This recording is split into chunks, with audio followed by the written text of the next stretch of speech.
A passagem de hoje é Salmos 34, versículos 1 a 10. Vamos ler juntos. Louvarei ao Senhor em todo o tempo. O seu louvor estará continuamente na minha boca. A minha alma se gloriará no Senhor. Os mansos o ouvirão e se alegrarão. Engrandecei ao Senhor comigo, e juntos exaltemos o seu nome. Busquei ao Senhor, e ele me respondeu. Livrou-me de todos os meus temores. Olharam para ele e foram iluminados, e os seus rostos não ficarão confundidos. Clamou este pobre, e o Senhor o ouviu, e o salvou de todas as suas angústias. O anjo do Senhor acampa-se ao redor dos que o temem, e os livra. Provai e vede que o Senhor é bom, bem-aventurado o homem que nele confia. Temei ao Senhor, vós os seus santos, pois não tem falta alguma àqueles que o temem. Os filhos dos leões necessitam e sofrem fome, mas aqueles que buscam ao Senhor, de nada têm falta. Amém. O que significa conhecer? Será que realmente sabemos o significado de conhecer? Há um vídeo com um ex-jogador de futebol chamado An Jung-hwan e um senhor idoso. No vídeo, o senhor diz a An Jung-hwan, enquanto joga futebol, que ele também não conhece An Jung-hwan. Isso nos leva a perguntar, será que aquele senhor conhece ou não conhece An Jung-hwan? O senhor certamente disse que conhecia An Jung-hwan. Ele até disse que gostava daquele jogador. O problema é que An Jung-hwan estava bem na sua frente. E ele disse isso para o próprio An Jung-hwan. Embora An Jung-hwan estivesse bem ao seu lado, ele não o reconheceu. Deixem-me fazer uma pergunta. Aquele senhor conhecia An Jung-hwan ou não? Então vou mudar a pergunta. Podemos dizer que conhecemos a Deus? Todos os santos aqui dirão, eu conheço a Deus. Mas será que isso é verdade? A Bíblia já registra uma história como essa. Vejamos Mateus, capítulo 7, versículos 22 a 23. Vamos ler juntos na tela. Muitos me dirão naquele dia, Senhor, Senhor, não profetizamos nós em teu nome? E em teu nome não expulsamos demônios? E em teu nome não fizemos muitas maravilhas? E então lhes direi abertamente, nunca vos conheci. Apartai-vos de mim, vós que praticais a iniquidade. Amém. Muitas pessoas pensavam, eu conheço a Jesus. Elas estavam confiantes de que o conheciam, porque em seu nome profetizaram, em seu nome expulsaram demônios e em seu nome fizeram muitas maravilhas. No entanto, nosso Senhor diz algo completamente diferente. Nunca vos conheci. E ele até os chama de vós que praticais a iniquidade, e lhes diz para se apartarem dele. Como se sentiram aqueles que ouviram estas palavras? Não teriam ficado extremamente perplexos? Se nós, um dia, ouvirmos tais palavras, como nos sentiríamos? Pensamos que conhecemos bem o Senhor e que ele também nos conhece. Mas, e se, no final, nosso Senhor nos disser, eu não te conheço? Como nos sentiríamos? Talvez como se o céu estivesse desabando, como se tivéssemos perdido tudo. Não. Um sentimento que não pode ser expresso em palavras, não é mesmo? Conhecer. O ato de conhecer. Parece que há uma dimensão completamente diferente daquilo que pensamos. Se pensávamos que nos conhecíamos bem, mas a outra pessoa responde que não nos conhece de forma alguma, como podemos fazer com que o nosso conhecimento do Senhor, e o conhecimento que o Senhor tem de nós, o reconhecimento do Senhor por nós, se tornem um conhecimento mútuo? Vamos ler juntos o versículo 8 do texto de hoje. Provai e vede que o Senhor é bom, bem-aventurado o homem que nele confia. Amém. A Bíblia compara o conhecimento de Deus ao ato de provar. Para provar, é preciso realmente colocar na boca. Portanto, podemos dizer que conhecer a Deus de verdade é experimentá-lo de fato, como se estivéssemos provando algo. Conhecer a Deus não é saber sobre Deus, é conhecer a Ele mesmo. Saber sobre Deus e conhecer a Ele mesmo são níveis de conhecimento completamente diferentes. A respeito disso, o fundador de uma organização missionária pregou um sermão. Ele pegou uma laranja e a mostrou para as pessoas. Perguntou se alguém poderia descrever o sabor daquela laranja. A audiência respondeu: é doce. E é agridoce. Outro disse: parece um suco com polpa. E assim por diante. Depois de ouvir as respostas, o pregador disse: ótimo, mas ninguém aqui sabe o sabor desta laranja, porque ninguém a provou. E então ele descascou a laranja e a colocou na boca. O pregador realmente descascou a laranja e a colocou na boca, e disse: isto é provar. Podemos ouvir a descrição, mas isso não é conhecer de verdade. O sabor deve ser experimentado diretamente. O mesmo acontece com Deus. Conhecer não é com a cabeça. Conhecer é provar e saber diretamente. É conhecer pela experiência e pela vida. Provai e vede.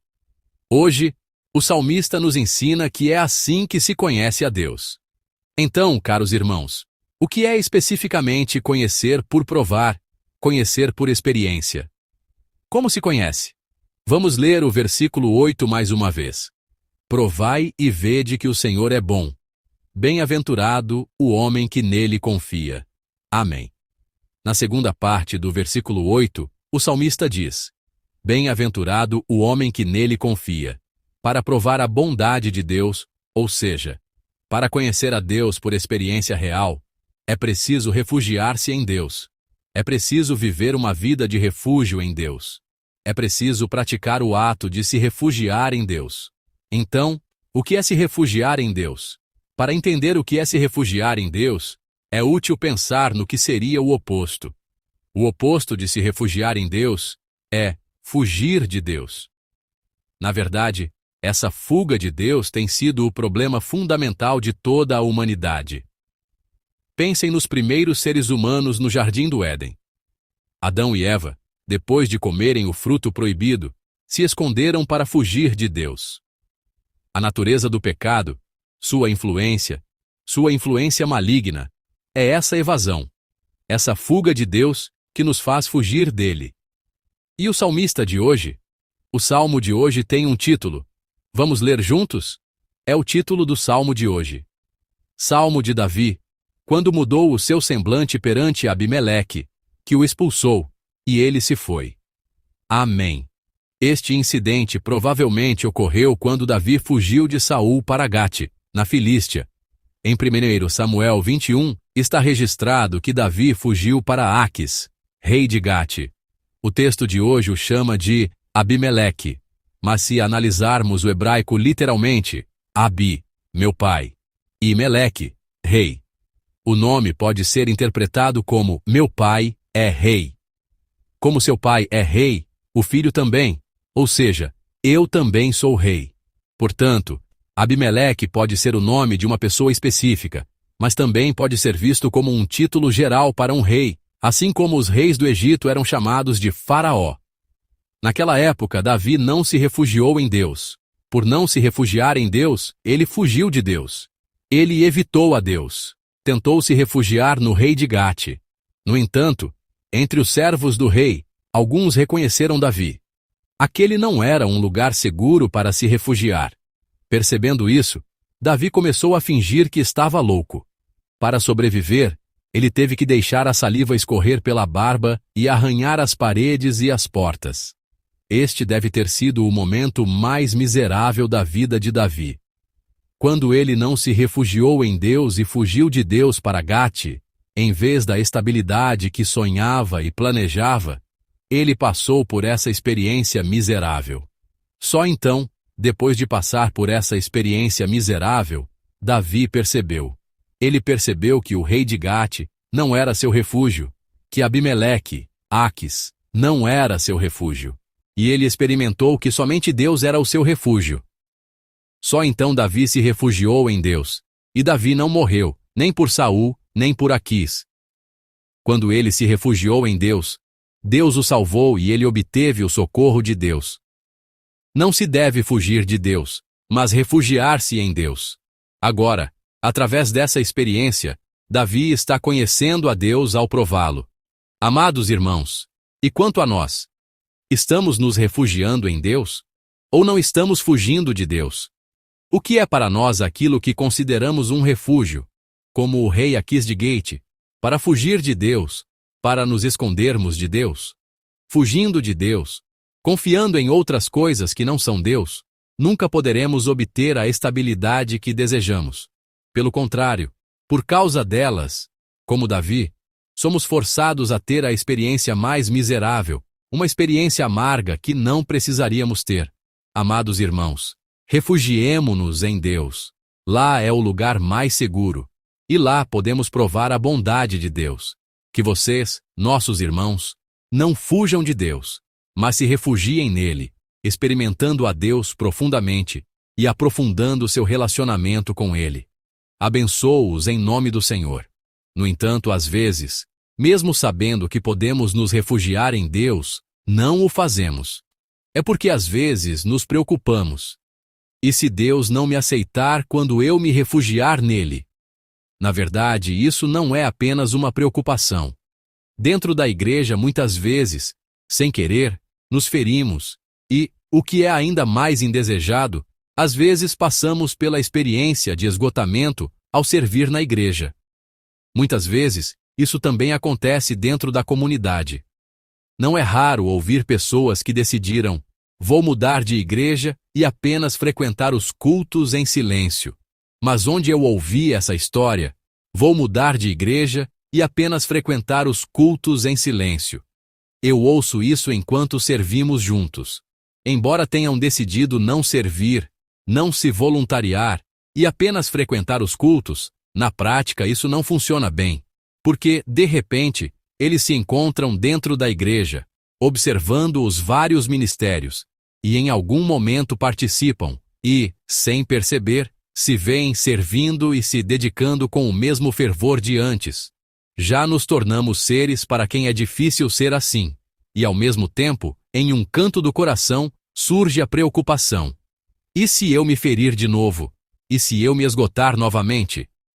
O problema que nós, cristãos de hoje, devemos superar é exatamente este: como lidar com as feridas e o esgotamento causados pelo serviço na igreja dentro da comunidade.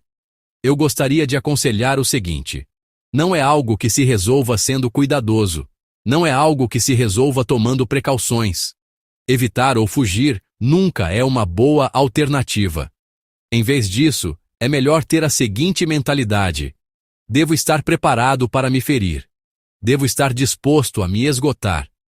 O fato de Davi se refugiar em Deus tem exatamente este significado: entrar no território do rei Aquis, abandonar isso, esconder-se na fortaleza de Moabe, renunciar a isso e ir para o deserto de Judá, entrar na terra de Israel. Isso significa simplesmente: eu me esgotarei, eu me ferirei, mas simplesmente me refugiarei em Deus. Não é se esconder para não se ferir, ou evitar para não se esgotar, e por isso recorrer a métodos humanos, a atalhos. Em vez disso, é preciso estar disposto a se esgotar e avançar mais em direção a Deus. É preciso entrar mais na comunidade com a determinação de se ferir. É preciso fazer exatamente isso. Isso é se refugiar em Deus. Isso é o oposto de fugir de Deus. É se refugiar em Deus. Quando fazemos isso, que tipo de experiência temos? Acabamos realmente esgotados e feridos e caímos? Vamos ler juntos os versículos 9 e 10 do nosso texto de hoje. Temei ao Senhor, vós os seus santos, pois não tem falta alguma àqueles que o temem. Os filhos dos leões necessitam e sofrem fome, mas aqueles que buscam ao Senhor de nada têm falta. Amém. Temer a Deus, no versículo 9, é ter temor de Deus. Não é temer o esgotamento. Não é temer ser ferido. Devemos temer a Deus. Se temermos a Deus, nos refugiaremos em Deus. E então nos esgotamos? E então nos ferimos? Não. Se nos refugiarmos em Deus, receberemos novas forças. Porque aquele que o teme, aquele que o reverencia, ele fará com que nada lhe falte. Para a pessoa que se refugia em Deus, que teme e reverencia a Deus, Deus fará com que falte apenas uma coisa. Ele removerá essa única coisa. E o que é isso? É a falta. Deus faz com que nada falte à pessoa que se refugia nele, que o teme. O salmista, olhando para sua própria vida, até diz: os filhos dos leões necessitam e sofrem fome, mas aqueles que buscam ao Senhor de nada têm falta. Davi confessa que em sua vida nada faltou, que enquanto se refugiava em Deus, nada lhe faltou. Irmãos, vocês precisam provar este sabor. A experiência de ser ferido na comunidade, mas também experimentar na comunidade uma graça imensurável que não se compara à ferida. A experiência de às vezes se cansar no ministério, mas também experimentar através desse ministério a incrível nova força de Deus que não se compara ao cansaço. Isso é conhecer a Deus ao prová-lo. Deus ainda está vivo hoje. Esse Deus não é alguém que nos cansa e nos abandona. Ele não é alguém que nos deixa esgotar. Deus é aquele que nos vivifica. Em nossa comunidade, Deus ainda vive e opera. Através de nossa comunidade, Ele deseja que desfrutemos da verdadeira restauração e de relacionamentos verdadeiros, transbordando de amor. Deus é aquele que nos restaura. Vocês precisam provar este sabor enquanto realizam o ministério de Deus. Vocês precisam sentir este sabor dentro da comunidade de Deus. Não é apenas pensar. Não é como falar sobre o sabor de uma laranja ou tangerina sem nunca tê-la provado. Vocês precisam realmente prová-la. Portanto, o ministério e a comunidade são canais para conhecer a Deus, meios para experimentar a Ele mais profundamente. Através do ministério, todos nós provaremos a bondade de Deus e o experimentaremos mais profundamente. Pertencer à comunidade não é algo meramente incômodo, algo que só causa feridas. Dentro da comunidade, todos nós construiremos relacionamentos verdadeiros e desfrutaremos de um relacionamento mais profundo com Deus. Com nosso Deus, que não nos abandona em meio ao cansaço ou às feridas, abençoo-os em nome do Senhor para que, no próximo ano novo, possamos juntos cumprir a obra que o Senhor nos confiou, conhecendo mais a nosso Deus e desfrutando da bênção de conhecer a Deus e ser conhecido por Ele. A bênção de ser reconhecido pelo Senhor quando Ele diz: eu te conheço. Vamos louvar juntos, meditando na palavra que nos foi dada. Deus é o nosso refúgio e fortaleza, socorro bem presente na angústia. Aquietai-vos e sabei que o Senhor é Deus. Ele será exaltado entre as nações. Ele será exaltado na terra. Vamos orar juntos, meditando na palavra que nos foi dada. Amado Senhor, obrigado. Queremos conhecer a Deus. Queremos conhecer a Deus mais profundamente. Às vezes, hesitamos, parecendo cansados e esgotados, mas nós simplesmente nos refugiaremos em Deus. Permita-nos provar, experimentar e conhecer mais profundamente, através deste ministério e desta comunidade, o Deus que faz com que nada falte àqueles que o temem e que os torna mais fortes que os leões jovens. Oramos, em nome de nosso Senhor Jesus Cristo, que nos deu esta bela igreja, semelhante ao reino dos céus. Amém.